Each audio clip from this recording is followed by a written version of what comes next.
New York. And I spent, my entire life really in New York, high school, college.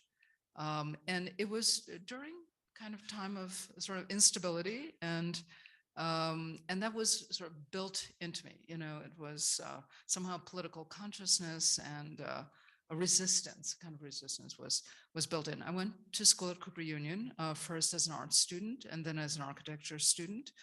And I should mention, I never wanted to be an architect. It was the last thing on my mind. I wanted to make movies, and I wanted to be a filmmaker, a serious filmmaker. And then I took a course called Architectonics in the School of Architecture while I was there, and I was totally enthralled. And it was this guy, John Haydock, who was the dean, and it was incredible intellect, but he spoke in riddles and no one could understand anything he said. But what was so fabulous about him was, he connected architecture with culture in general, with the other disciplines across the 20th century, and exposed me to so much more stuff than buildings. So I decided to graduate with an architecture degree, never with the intention of being an architect. And then something happened. I went through the right door. I should have gone to the left. I have no idea, but I got here. And some of these other cigar smoking guys were also influences in the past. So Marcel Duchamp, both as an artist and as an architect, and Cedric Price. And so I put that there because this is sort of my history. I was looking at Corb on one side and Venturi on the other. And this was unreconcilable where I was going to school. So what was unreconcilable? Just the interest in European architecture and the history of modernism, and I was really, I was loving every beautiful building of Corpse, and it was the architect that I looked at all the time. I looked at the plans, I looked at the sections, I looked at the evolution, the whole arc. But at the same time, the education at Cooper Union was really pure in a way. It was unfettered by the profession, and there were a lot of blacklisted people there, and among them was Venturi, and this alternative way of looking at architecture that's through a kind of thick perception and through contradictions and complexities. It was sort of censored at the school, so I had to look at complexity and contradiction under my table, and I just hid it in a drawer all the time. But so those were, it was, I just had to sort of balance what was coming at me from school, my earliest education, and then what was happening outside the front door, which was right. Well, I was going to ask you about that because you start on a profession, maybe, unwillingly at first or by accident, but a profession which is about permanence in a sense, right? It's about building things that last. And here you are surrounded by people who are kind of questioning that aspect of it, who are interested in building flimsier, temporary, more experimental things that don't have that kind of solidity. On the one hand, you're in New York, which is going through a traumatic post-industrial period.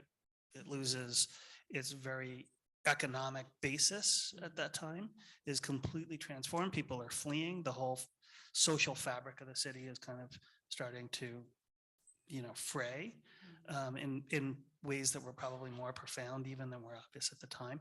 So how, as a student, as a young budding architect, do you balance all that sort of change, but also kind of a long range look back at the past in Europe and also kind of, think about the future?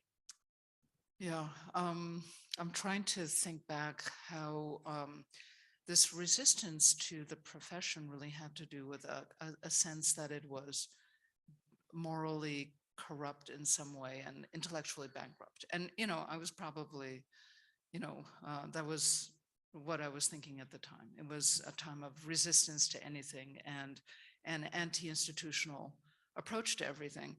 And, So, you so know, when you said pure, yeah. that the education in Cooper Union was poor, pure, you mean not really involved in building things or getting paid or Yeah, having a practice? it was unsullied by money, by, budgets, by clients, by, How far you have legal fallen. issues. So, it was about, just open-ended thinking.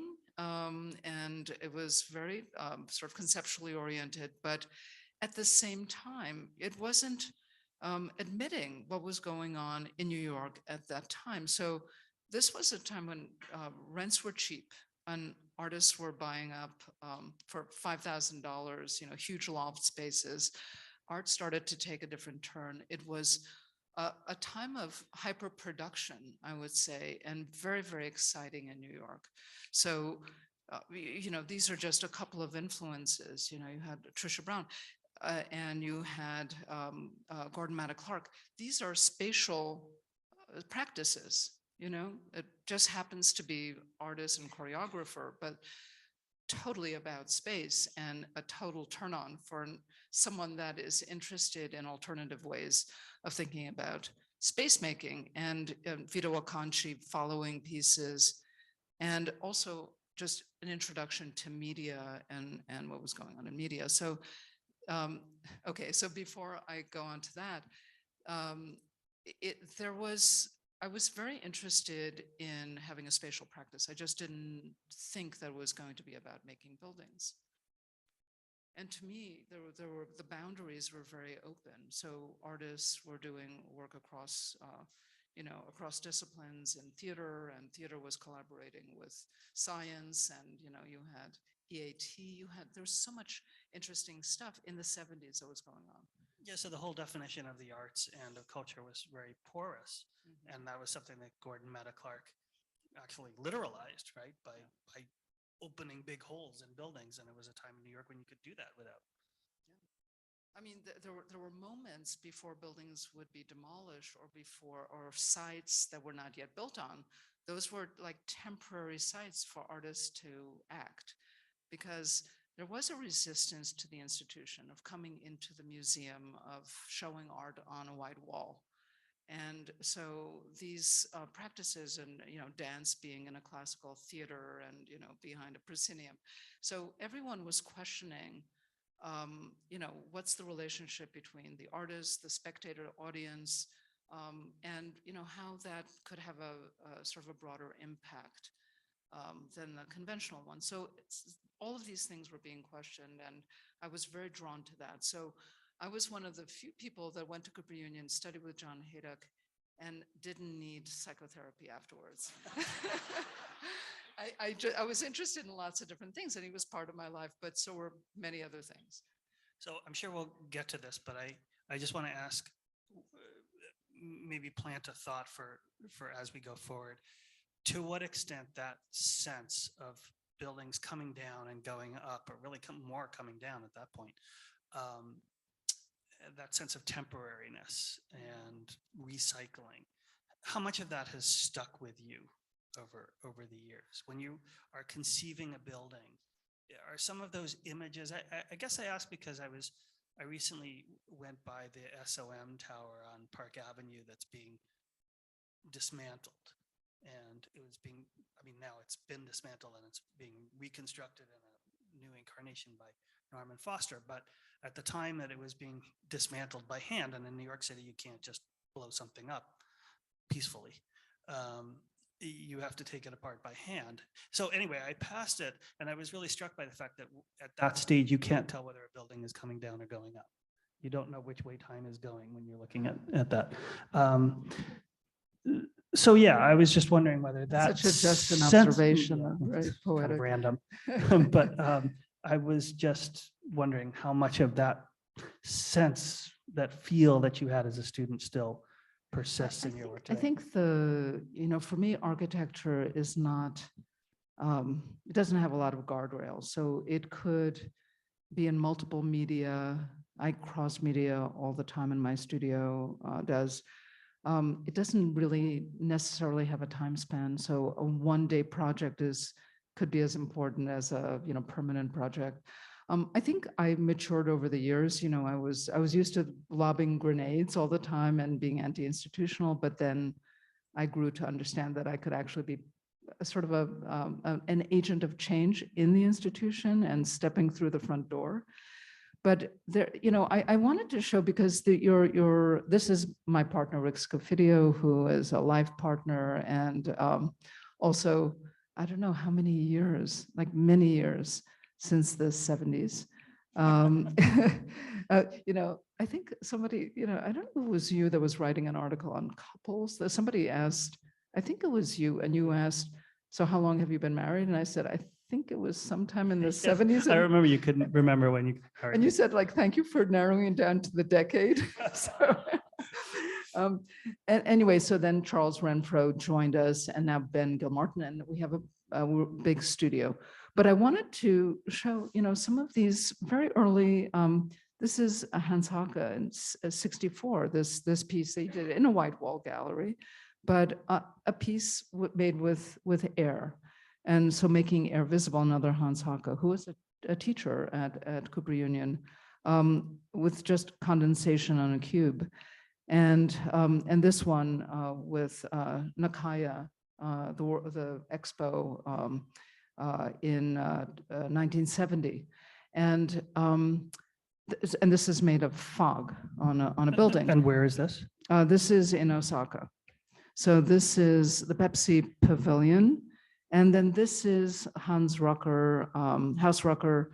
And, these are installations more or less in the same time period that I was very influenced by immaterial materials. So can you make space without necessarily bricks and mortar? Can you do it with alternative media? And, then starting to read about this Hubert Damisch book was really fascinating about perspective. And I started to get interested in atmosphere, an architecture of atmosphere. And so that led to Blur, which was a building that was about atmosphere. So, and when you say atmosphere, you mean that literally, right? We're not just talking about the atmosphere of ambiance. No, I mean that the primary building material was fog. So this was in Expo 2002 in Switzerland. And basically we took water from the lake. It was built on the lake. And we pumped it through this system of nozzles to make a cloud bank, and 500 feet from shore. And it's a tensegrity structure, just sits on 4 columns, and about 35,000 nozzles, something like that, a huge amount of nozzles, and a real-time weather station that reads temperature, wind speed, wind direction, humidity, and that sort of thing. Even so, right, it takes quite a lot of steel and cable to make a building made out of air. Yeah. It's true. You still need stuff, but not as much, because it doesn't have a skin, but it can hold a lot of people up in the air. And so why did we do this? And it also merges with the atmosphere. So it merges with the weather. And this was, and this is what it felt like inside and on top. And so we were very interested to make the site the actual building material. So the site was the lake, it was very picturesque. And, we decided to build in it as opposed to on the side where we were supposed to be permitted. It took a lot of energy to actually allow us to build on the lake. But then we wanted to make it of the lake. And but what was propelling this was an interest in our dependence on the master sense, on vision. So what would happen if you made a place which was supposed to be an expo pavilion where you could see things? It's an exhibition pavilion, but there's nothing here to see or do except think about your dependence on vision. So that was it. And it's playing, but it's not, the sound isn't there, but it's like a hissing sound. And what you're seeing on the right is just filling up And then on the left, just what it felt like to be inside. And so this was an experiment that we got a chance to, yeah, there's a little sound there, great. So it was just white noise and, just a whiteout and white noise. And it was at first, the journalist said like, why would anybody spend any money on this fog? There's so much fog in Switzerland and it's really unwanted. And then it became like the most popular attraction in Switzerland. Every school kid had to go. And it came to represent the Swiss doubt. Yeah, go figure. The Swiss doubt. I didn't know there was such a thing. Yeah. Well, everyone came away with their own reading. I mean, this was a very important project for us because it was kind of big public spectacle. We never Oh, did. the irony of a spectacle you Right, can't see. exactly. But you experienced it and you felt it, you smelled it, and there was a sense of a kind of euphoria in it, whatever that ion effect is.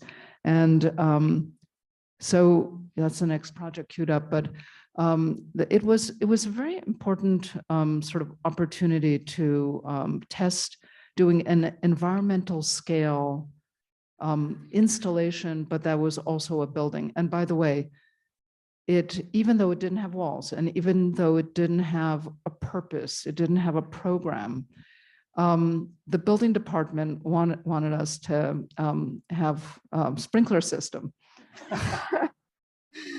And, we had to convince them that there was like really nothing flammable. And this is the world's largest sprinkler system, 35,000 water nozzles. So anyway, but, you have to be, you have to go through all of that and be very careful about people slipping and falling and all of that. But it was a kind of bridging project between independent installations and architectural works. I mean, a few things fascinate me about this project. One is that I didn't experience it, but I feel like I did. I don't know. There's something about, even though there was nothing to see, seeing these pictures and these videos and hearing the sound, you kind of know exactly what it was like to be there. I mean, you can kind of project into it. The other thing is, we think of buildings as their primary function is to keep the weather out, and this was simply made of weather. Yeah. Also, there are some architects for whom landscape or waterscape in this case is really sort of part of their practice from the beginning, and then they continue that. But it has to do with siting and then with just the way they integrate their work into the landscape. But I don't think of that as being your thing. It's interesting that you mentioned that because that project was originally a collaboration with the West State, who are, really great landscape architects.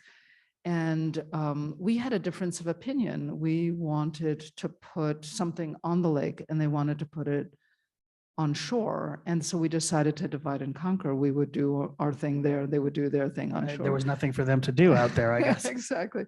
But it is an extended landscape, an environmental project, and it's one that it doesn't really fit into any category, but landscape was always a part of our consciousness, and a high line. And working with James Corner with people that deal with also biological specimen but also thinking about space, extended space, and the relationship to non-buildings, but to other kinds of, to walking and movement and horizontal movement, vertical movement in cities. So it was a very landscape-oriented project. And it's part of our consciousness totally all the time. So now we're going to move onto a project that on the surface seems like it would be the exact opposite, a completely hermetic donut of the Hirshhorn Museum that you decided to find a way to open up. Yes. So this is the project that never happened, so it almost happened. And it's sited on the mall and the Hirshhorn is right on the mall. And the mall is the place of, what was conceived of as the freedom of speech. Like that's This is the Women's Right to Life, I believe, Women's March for Women's Lives in 2004. And, this Martin Luther King speech, all of the great, you think back, the mall is a place of expression, and all the buildings that line it are like really heavy, cumbersome buildings. And this one, the Hirshhorn, which was designed in '74 by Bunshaft, is really one of the unusual ones. It floats, and it's made of concrete, and it has a big hole in the middle. It's a donut. And Richard Koshalek became the director of the museum, and he asked us if we would consider doing something there. The question was, this museum, which was a museum of modern contemporary art, was at the seat of power, was right there, but it had no consciousness of like somehow being involved. And there are something like 500 think tanks, embassies, and there's such a there's so much intellectual power there. Why couldn't the Hirshhorn just take be a part of that? And why do art institutions always have to be on the outside? And so we thought, well, what could we do? That building was you can't really touch it. It's a monument, right? And so you cannot touch it because of preservation. And by the way, what did Ada Louise Huxtable called it? Something like penitentiary modern. It was not the most popular building. But anyway, all these buildings around the mall are built of concrete or stone, and they're heavy monuments.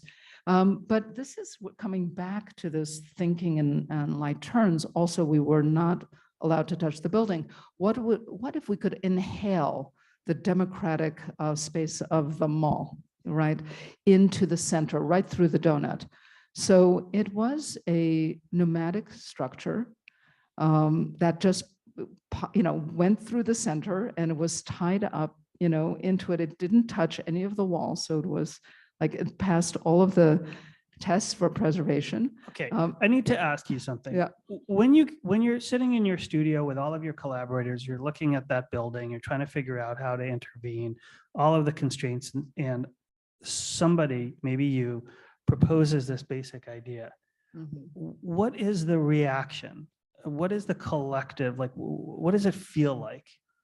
We start making things, right away. I mean, I think that there is usually, if there's a good idea, there's a buy-in, and then we start to think. So in this case, we worked very closely with Richard Koshalek on the program. I'm asking before you kind of work with, but at the sort of moment of inspiration, where somebody sort of draws that and is like, yeah, maybe we just like puff some air into the Hirshhorn. Yeah. Is that in any sense a comical moment for you, or is it Yeah, an well, aha moment? Like, well, how are people I don't have the video to show you, but we went to the dry cleaners. We made a model. We got one of those plastic bags, and we started to inflate it to see, how the bag would be reshaped by by that. And so it sort of came out like that. And that's, what we decided to do, that it sort of leaked out the side, and that was going to be. I mean, I ask you because obviously, you show the pictures and there's a certain amount of predictable laughter in the room. And it's not necessarily people not taking the project seriously, but there is a kind of like startled, response. And so I just wonder like what that, whether that was the case in your studio too, or whether you're just like, oh yeah, we can. No, I think we have a lot of misfits in the studio, we collect them.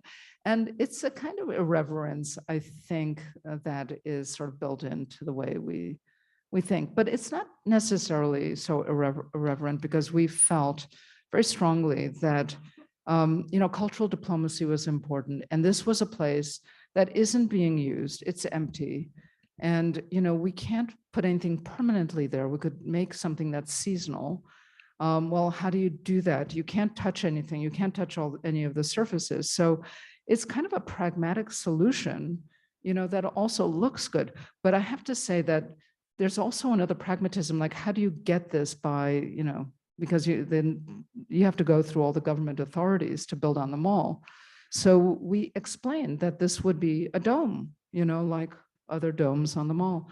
And I think that, okay, so, you do all these different, you could do lots of different things in here, cultural projects, and also, have a forum. But this is what we showed them. Look at all these, and you can have another one.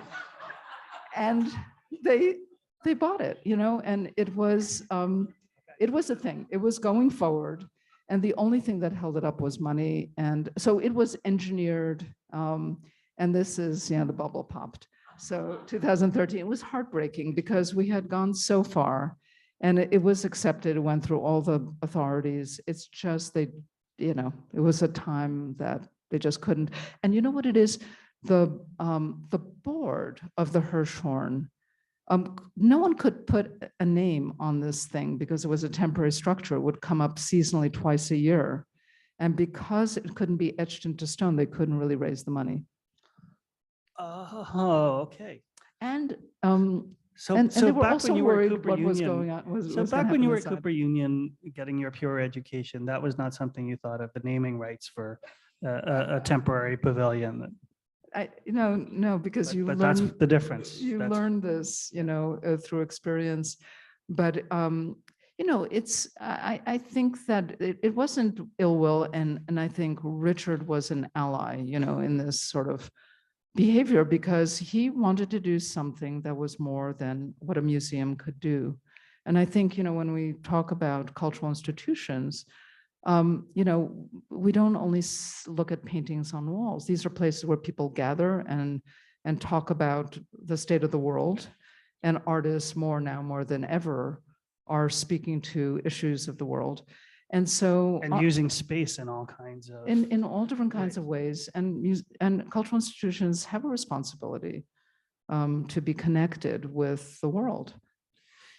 So at the time that we got to know each other, you were working on the one project we're not going to spend time on tonight, but the renovation of Lincoln Center. And one of the things I remember that was your proposal stood out was because you said you actually liked Lincoln Center and you wanted to fix it rather than just tear it down and start again. Gordon Bunshaft seems like, in a way, at an extreme, like an outlier, the Mandarin of mid-century modernism, the head of SOM in New York. And so what was your relationship to, you embraced that period at Lincoln Center. You wanted to intervene with it here. Coming from Haydock and Venturi, and but also sort of bringing Corbusier with you. Like, what was your relationship to this? To I hesitate to call it a style, but to this repertoire of buildings that were then sort of asking for another intervention by the time you got there. This period of like the 60s and 70s are not, so I mean, the people that love them are architects, right? And they don't have a lot of advocacy. There are preservation groups, as we know, architectural preservation groups that do care about, modernist legacy.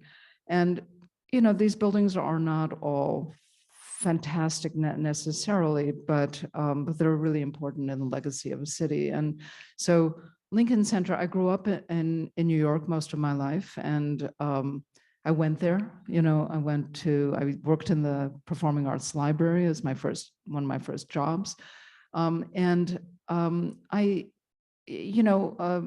there was a competition, and we were interviewed there, and we had so many ideas, and we said to the various representation from all the boards and all the constituents that we wanted to make Lincoln Center more Lincoln Center than Lincoln Center.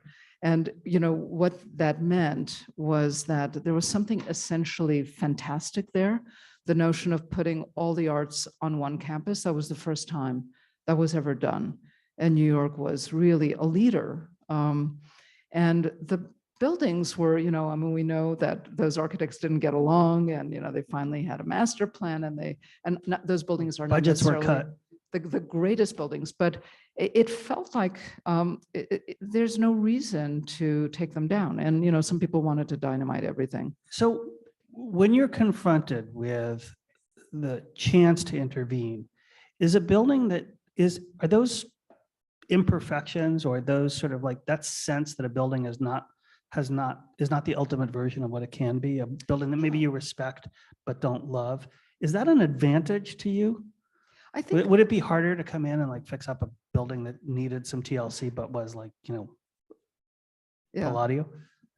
Yeah, I think you're right. My attitude that is that buildings should not be embalmed at all anyway, but some buildings don't need anything else to be done to it, and in this case, it was it was important to keep Lincoln Center going because while the arts were thriving inside of those walls were crumbling.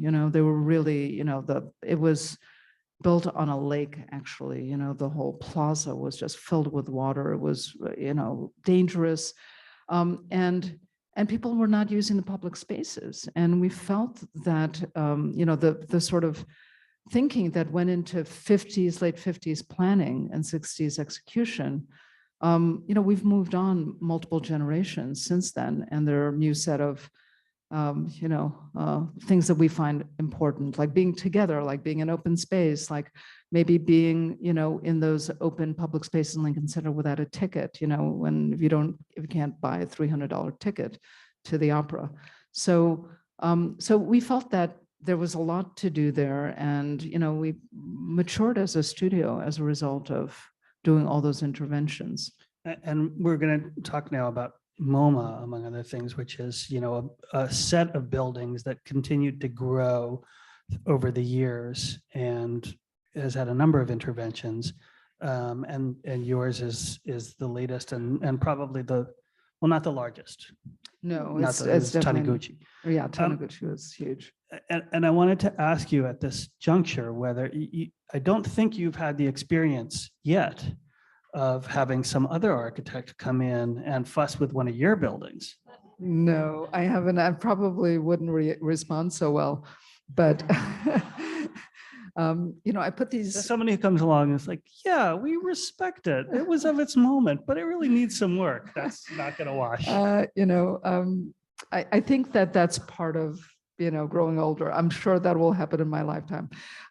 So MoMA and the Shed, they both opened 2019. They started in different periods, and MoMA, and they're like 26 blocks apart or something.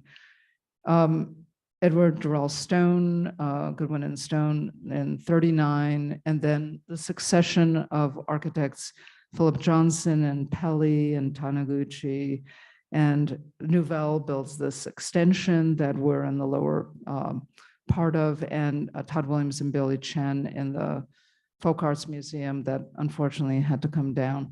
But that whole, looking at all of that, and these are just some old pictures, MoMA was very sort of segregated from the city, from the street. When you came into it, there was a kind of tunnel and you had to wait online. And it was just like, and that was Taniguchi. He did a good job with some things, but that wasn't the best. And navigation was a problem. So when we came in, our big issue was, aside from doing the galleries, because they wanted to make 30% more galleries, because it is a huge collection and only a small fraction is ever put on view. So they felt the obligation of actually just extending and having more galleries. But we said, okay, we're happy to do that, but your connection with the city is awful. There is, there's no sense of publicness. There's no sense of crossing a threshold. Art is like a half a mile away from the front door. And there are a lot of problems. So I'm just going to flash through, some of the changes. So the new entrance, much more transparency from the street. The store is lowered down as a 2-story thing, an open lobby. just taking a lot of mechanical equipment out of it and making places to just enjoy some of MoMA's place, like the sculpture garden, reconnecting things that were just cut off in space. So this is the Bauhaus stair, just extending it down, new circulation that would connect to the expansion, new sense of detailing. And this goes back to, like Durrell Stone also. I don't think the modernist project is finished, and so this is, in a way, an extension of a certain kind of material. How far can steel go? How far can glass go? More galleries, but also a different type of gallery that we introduced in the space of the Folk Art Museum. So this stack of galleries that overlook each other, that some face the street, bringing back the projects room, which is a double height space on the right, that had disappeared in 2004, and bringing that back. It's a free gallery, it's pre-admission, and galleries that also face the street that were not cut off, bringing in performance.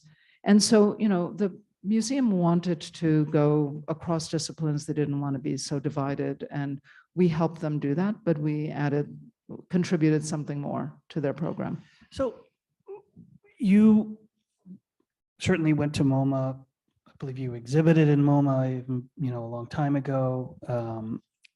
And then you get this job of reworking MoMA and expanding it. What's it like to go to visit it now? Wow, that's a really great question, because when I was in high school, I used to go to MoMA. I would not go to class, and I would sit in the sculpture garden. I would sketch, and I would walk through the permanent collection, and that was when I was in high school, my inspiration. And then we were invited to do a project series, and it was very critical of the museum and the white walls and all of the institution. And, we were using video surveillance cameras and all of that. And then time went by, and we were asked to now sort of build the walls of MoMA. And, so it was kind of a love affair, because I love that institution. It has a great collection. It wanted to change. It has a bad rap because it's so powerful, but it actually is very thoughtful and soulful, and it's trying to, with new curators and younger curators, rethink itself and rethink of the stories of modernism. It's now historical, right? Who are the excluded, and rethinking of those stories and connecting the dots. Now, when I come there, it's, I have to say that having done Lincoln Center and MoMA and Shed and Highline and a couple of other projects in New York, I see New York as a big unfinished punch list. It's hard to detach myself. No, but I feel very proud, and I sometimes. My punch list is much more down to earth. It has to do with like the sidewalk and the garbage. No, but there's a kind of disembodied experience that you have coming into these buildings that you've made, now as a normal New Yorker, and just going to see a show, and you try to forget. Disembodied because you separate yourself from the person who made that happen in the first place. Yeah. I mean, over that time that you described, MoMA went from an institution that was not exactly domestic in scale, but it was institutional, but it was intimate. It's not intimate now. It lost that a long time ago, and it gained something else. So when you go there, do you have that whole sort of history of experiences in your mind? Do you? Yeah. I mean, I guess one way of asking it is, do you experience the loss of the things that you helped change? Yeah, I mean, it's true that when I used to go there, I would get lost in just the small building, and it was before the Pelly. And one of the things we wanted to do was to take out, everything got smoothed over, all the expansions. You can't tell where one building ended and another one began, so we tried to identify those joints, and those separations, because it's just, yeah, it just grew. It grew into a site. It can no longer grow. MoMA can no longer grow on that site. So, they were pretty smart. They bought the property, and then there was a big tower built over it, and they got the lower floors. But it's very big, but it's a major institution, and I know what you're talking about. It's beautiful to get lost in a museum and have very few people there. But at the same time, we try to make our cultural institutions accessible to everyone. And guess what? Everyone comes. And what does success mean when everyone comes? It's no longer intimate. It's bigger. It's crowded. It's full of tourists. So, it's a dilemma. And it's a really interesting problem to. Well, when you're trying to deal with a cultural building like MoMA, where one of the problems that you identified right from the beginning was circulation and these bottlenecks, and you're trying to do something that can serve a larger public, and you raise the money to do it, and you do the design, and you open it, there's more public, right? You're creating an ever-expanding institution. And so that, which segues into an interesting question we got from somebody in the audience. And by the way, these cards are getting to me, so if you have more questions, please send them up. What does humility in architecture mean to you? What is the value of collaboration versus the individual architecture's vision, design? I'm not sure exactly, but you get the idea. It's one of the things that I think I had to learn as a critic is that just because there's one person, in your case, there's several people's names on your firm, but just because there's one person's name on the firm, that doesn't mean that person did all the design. That's absolutely right. So we have 4 partners, Rick and Charles and Ben and myself, and we have 120 some odd architects and artists and administrators. And, we, on every team that's doing a project, we have a whole array of experience. And ideas come from juniors, interns, and partners, and basically we argue, and nothing just happens. It's like usually very sweaty and hard, and there's a lot of blood spilled and a lot of insults and a lot of throwing things around, but it's a very hard process, and it's not just like some genius goes off into in an attic and comes up with something. It's not at all like that. It's very collaborative. It's very messy. There's a 99.9% of everything you think of ends up in the garbage. That 1% is left, or 0.1% that is something. And but I find that the whole process, of collaboration, and I wanted to, Lincoln Center, it's not just a collaboration with the studio and the people that are making things, but it's also the clients and the other side. And this is maybe just a segue just to say some things about the shed, because the shed was there was a site, there was no program for it, there was no institutional taker. The city just protected the site on this very large area that was going to be built up in Hudson Yards. But it was a piece of city property that they wanted to preserve for cultural use. And this is, in a way, very responsible development, means that everything has to grow. So you have more office buildings, you have more residential. Well, you have to have more culture too, but it's not for Hudson Yards, for the city. We, David Rockwell and I and our studios put forward this proposal for, it was called the Culture Shed. And the idea was, Cedric Price was the only sort of reference for it, but the idea was New York has one of everything, or many of everything: theaters, galleries, museums, everything. But it doesn't have a purpose-built, flexible institution that could take all the arts in one roof. It doesn't have an indoor-outdoor space. It doesn't have a self-sustaining space, financially, and the kind of flexibility that you would need. What are artists going to be doing in 10 years, 20 years, 30 years?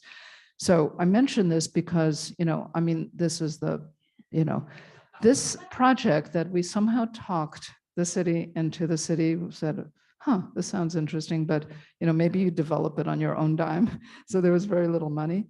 The idea is it's a series of stacked galleries and this one giant space that could do anything, anytime. And you could call it on demand. And it's based on this crane technology. But what I wanted to say about this, and maybe, it takes lots of different forms, but it took a great collaboration with Dan Doctorow, who was at that point at Bloomberg. He put together a team of like a lawyer and, someone that does policy, and then someone that, could figure out, how to help build it, and then someone else, that knows, cultural institutions in New York inside out. And it was this great team that was just at the table for so many years. We were our own client, and we were trying to figure out what it was, how it would work, how it would support itself. And so when this is an institutionless new institution, right? It has no legacy, it has no history, it had no board, it had to raise all the money, to build it. And, we did it. And so this is the shed. So it moves out on wheels because that site next to it was actually not part of our site. The site wasn't big enough for a cultural institution. And so we made this agreement with the development that we would, occupy, and we would do extra large things there, and those kinds of, and just go through. This is regular galleries and theater. In fact, yeah. Okay, so that's when the bubble part on the gantry moves out, it encloses this space, right? Which can be set up for concerts, large concerts, amplified concerts, and so on. And the space that it occupies, as you said, it's not technically part of the footprint. In fact, it's supposed to be, it was originally zoned as part of the public space that the developer was obliged to provide, right? So it's being sort of partially returned to the city as a cultural institution. But that agreement depends on the kind of temporary nature of the extension of the gantry, right? It was, there was a big discussion about how much it would be open, 50% of the time or something like that. A lot of free events for the public. Kate Levin, who's the minister of, commissioner of cultural affairs, was very much a part of it. And at a certain point, it was understood that that footprint could actually be occupied more. It would be up to the artistic director. And in fact, the shed opened 1 year before COVID. It had 1 year of great new kind of commissions, and a lot of them were new commissions and experiments in space. And then it was basically shut down with all institutions. And it is trying to figure out how it's going to use that space. And what's involved in, what does it take to actually move it? How long does it take? What does it cost? Well, it basically moves on 6 points, and they're like a double bogey and then single bogeys. So there are 6 points, and they're just big wheels. The motor is on top, and it's basically the energy. It takes 5 minutes to open and close, and it takes the horsepower of one Prius engine. So it's very sustainable, in terms of how it opens and closes. But I've heard that that's more theoretical than practical. No, the only thing that changed, the only thing that's different from the theory to practice is as a cost-saving measure, when we had to do a lot of value engineering, the umbilical cord that connects its electrical had to be cut. And the theory was at that point that it could just be plugged in after, it moves, and then everything, all the electrical cables could be plugged in. That's the thing that actually costs money, because there's no resident engineer, electrical engineer, so you have to, and those cables are very heavy to do big shows like that. So, we will bring it back, and committed to bringing it back. But it's actually very, very simple to open and close. It's not a big deal. You just have to get people out of the way because it could do damage. But it can, one of the ideas here is that the whole roof is basically a theatrical deck. So you could suspend anything from anywhere, and lighting grids, and anything that's heavy you could suspend from anywhere. And our theory was that when we look at art, the arts in the future, the things that won't change are gravity, the need for electrical power, and the need for space. And that was it. So it's infrastructure, and that's basically what it is. And you could do Bjork, you can do like a big fancy concert, really use the spaces as a kung fu opera, and bring an orchestra in there, Karensis, and also large installations, could happen there. This is Thomas Saraceno. And to sustain itself, and this was very, very important in the original sort of business plan, that you could also, because it's big, you can also rent it sometimes to creative industry. This is the Frieze Art Fair, Fashion Week, soundstage for Succession, and I think it's coming. The next season is final coming. season. But you can also open its doors, and you can have food trucks in there, and it's kind of a place of that. It isn't scripted. That's the thing. It's totally non-scripted. So do you feel like in some sense, having moved, across this art to the point where you're not only like building for institutions, you're building the institutions themselves. It's the rare freestanding up from scratch building in New York with 4 facades in Manhattan. That in some way, though, you've kind of come back full circle to Cedric Price, to the temporary structures, to the open-ended kinds of processes that you were thinking about back at Cooper Union. Yeah, I think that's true. This the only real model for us was Fun Palace, Cedric Price's Fun Palace, which was ultimately never built. But it also asked the question, how do you build for a future that you can't predict? And, his ideas had to do with cybernetics and plug in everything. And, in a way, a lot of that 60s thinking, so sort of come with me. And, Pompidou was very much based on Fun Palace as well, but it got to be something very different. This project, it's made out of ETFE pillows, it's just filled with air.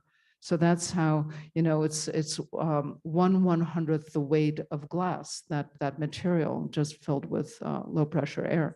So it's an experimental structure. It is totally, it's sealed, in the winter, it's heated and cooled, and it's got radiant heat, and the idea is also sustainable, because you don't need to heat and cool it when it's not in use. You could just nest it, and it doesn't have to be deployed. So it is an answer to a question that we asked ourselves, like, what is this institution of the future? So when you were thinking about pure architecture and all of these things were changing in the 70s, there was a social program connected to that, right? Yeah. Do you think of that? One of the questions from the audience is, how can you talk about cultural architecture as emancipatory, as a vehicle for social change? Yeah. Okay, that's is that part of the sort of democratic, open-ended nature of culture and the ability to change over time? Is that part of this? Yeah, I think so. I think the theory of this project, and Alex Boots is, I should say we did the hardware. Alex Boots is the artistic director, and that software is very important. The kind of works that are being commissioned are extremely socially conscious. It's really meant to bring in different kinds of audiences, in New York and in the institutions that are there now, they have a certain audience, that goes to certain places. The thing that's great about the Shed is it intersects like kids with adults, with people that sort of crave for the 70s. They're like the opening, and I this is really, really fantastic, because this first show was 5 nights of the history of African American music in America, right?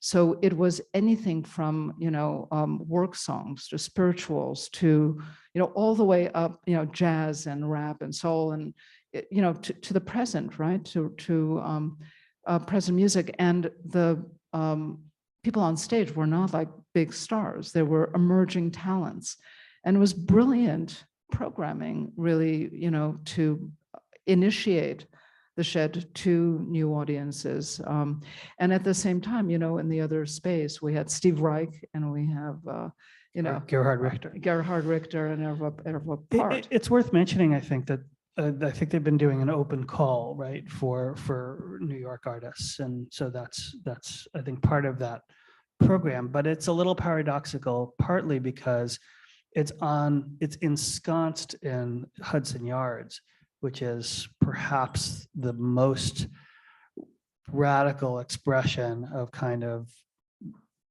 billionaire generated neoliberal architecture that the West has come up with in quite a while, and sort of like offshore of the rest of Manhattan, and so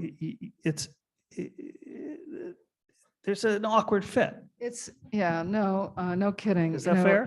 But we were opportunists. There was a site. We had a very willing mayor and administration at the time, very forward-thinking and progressive. And we had this chair that was visionary also, and there was this energy to make this really an alternative space. It was the only site that we had, so we made the best of it. But sometimes geography is destiny. Sometimes you can overcome it. We're trying to overcome that geography, and we wanted an address on 30th Street rather than Hudson Yards. And I should mention, it's like become this sort of cultural new ad hoc cultural corridor, right, from the Whitney on Gansevoort Street, connected via the High Line to Hudson Yards and the Shed. And that's kind of growing north too, with Hudson Boulevard, and eventually sort of like, I think that identity will fuse in a way with Lincoln, as far as Lincoln Center. So there's this whole kind of like West Side axis. I mean, it's interesting because the West Side of Manhattan, that whole area, was sort of thrown away. When you think about, well, the meatpacking district. So that was the industrial area of Manhattan. Like, no one cared, and the High Line was there, and it was almost demolished by Giuliani. Like, one of his great ideas was to demolish it. He thought that it was worthless, and he's been wrong a couple of times. So now some of the most expensive real estate is right there.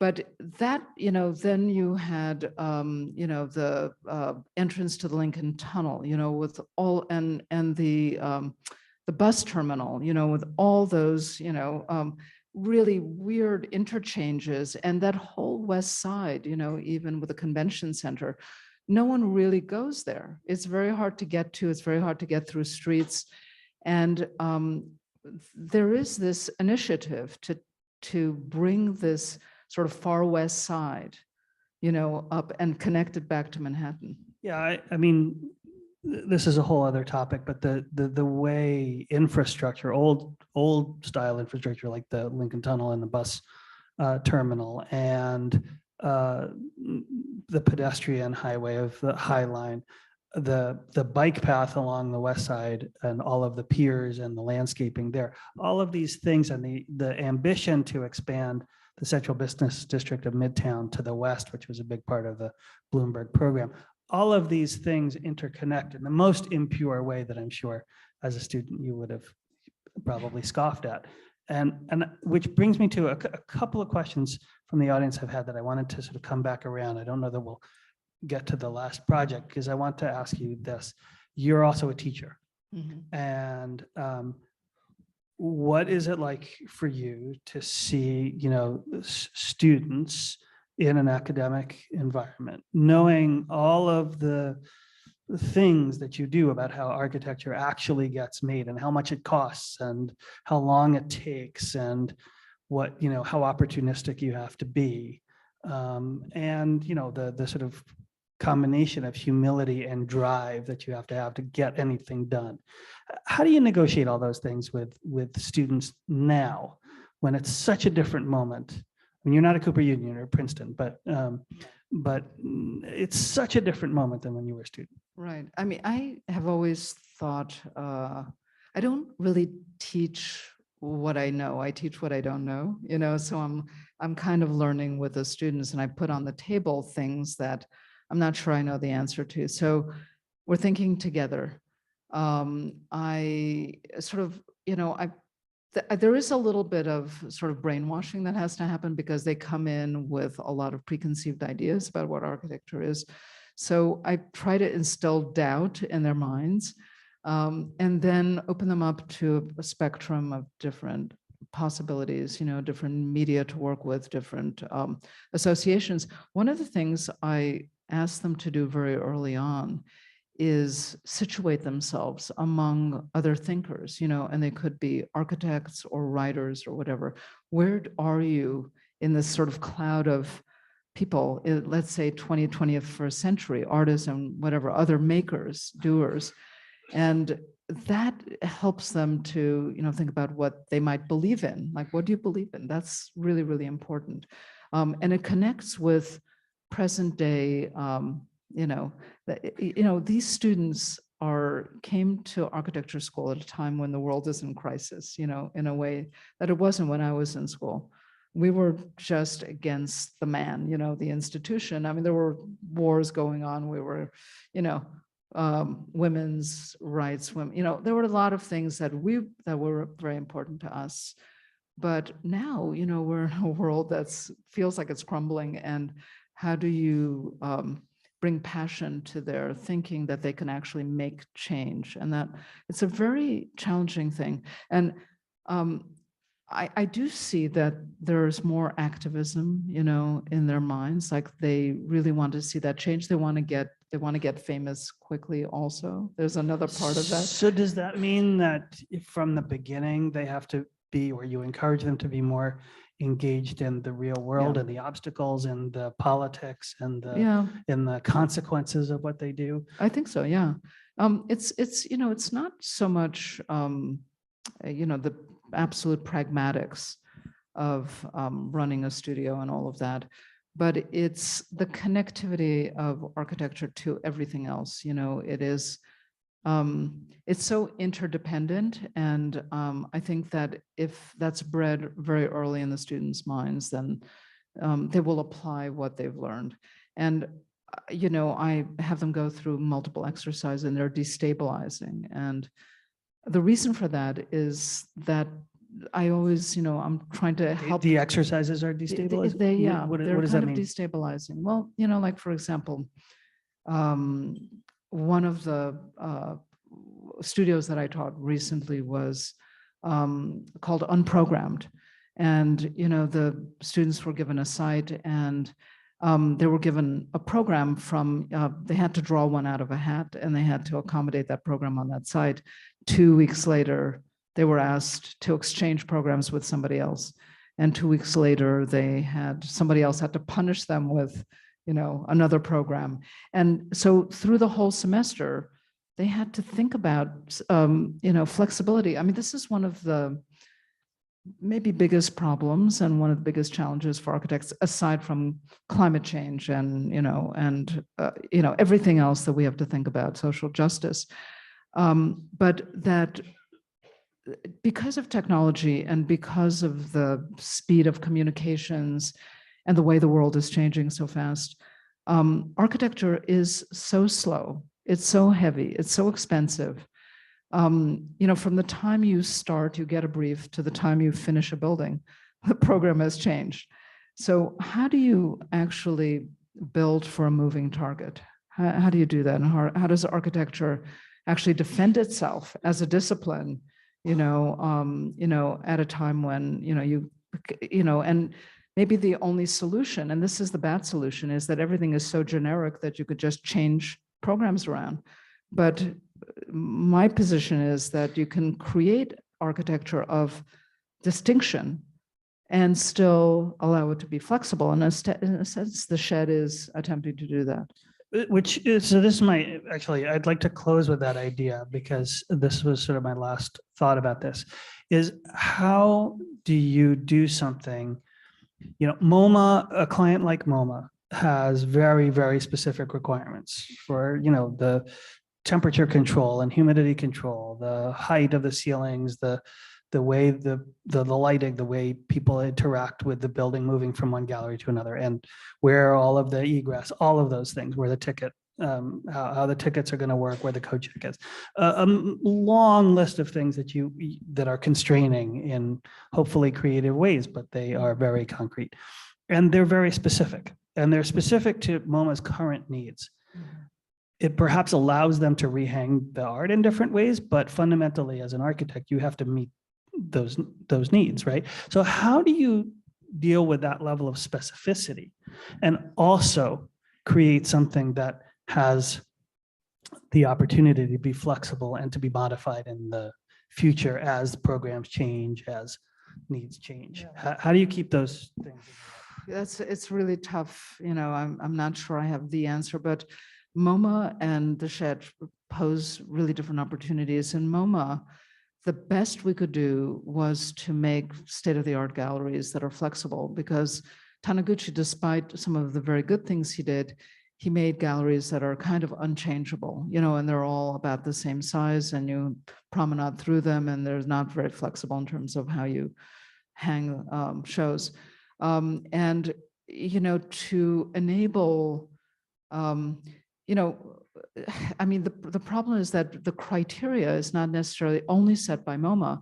It's any loaning institution. You have to be able to meet that criteria. And insurance companies. Insurance company. So it's like part of a grand system of having to really hit that. In the shed, we also had to have those criteria in the fixed galleries. We had to hit that criteria, because otherwise nobody would loan anything. But in the McCord, which is the big space, it's a little bit more relaxed. So even though the temperature is good, and but it's meant for changing succession of projects, and we don't know what they're going to be. I define success by, I'll be startled, like when somebody does something that like I least expected. That's what I would love to happen at the shed. So that there would be this sense of no inhibition, in coming there, and actually in this daunting large space to do anything you want. But when the New York Phil decided to come there and do a concert, and we talked to them way back even, and they said, look, we want, our permanent hall is going to be, like top-notch acoustics, because we have pianos and we have cellos, and it has to be perfect. And you're a music critic too. That's how I first read you, as a music critic. But so there are all sorts of criteria about acoustics and about humidity and all of that. But they wanted a place to also experiment in and not have to necessarily meet all the criteria. And they felt that to be able to experiment, you don't have to hit everything, and they wanted to be in the shed. They wanted to be indoors and outdoors. And so I think it's a loosening of, the criteria that are set by various disciplines, and to be able to have lots of things under one roof, to be able to follow artists and curators and artistic directors in various directions that are unpredictable, because if you hit, if you can do everything all the time, then, there's always going to be the next thing. You're not going to be able to do it. I mean, that tension between specificity and the purpose built and flexibility is so important, really also from a long range environmental standpoint, because it's always said that the greenest building is the one that already exists. The second greenest building is the one that you don't have to tear down, right? So you want a building that is going to be able to adapt in an unknown future. And you come to those designs with all the experience of adapting buildings in ways that their architects didn't really conceive. So I hope that one day you have the marvelous experience of working with and blessing another architect who comes along and messes up the stuff you've already done, because that's how cities and architecture work. All right, I think we're gonna leave it there. Thank you to Liz Diller for sharing her life and experience with us.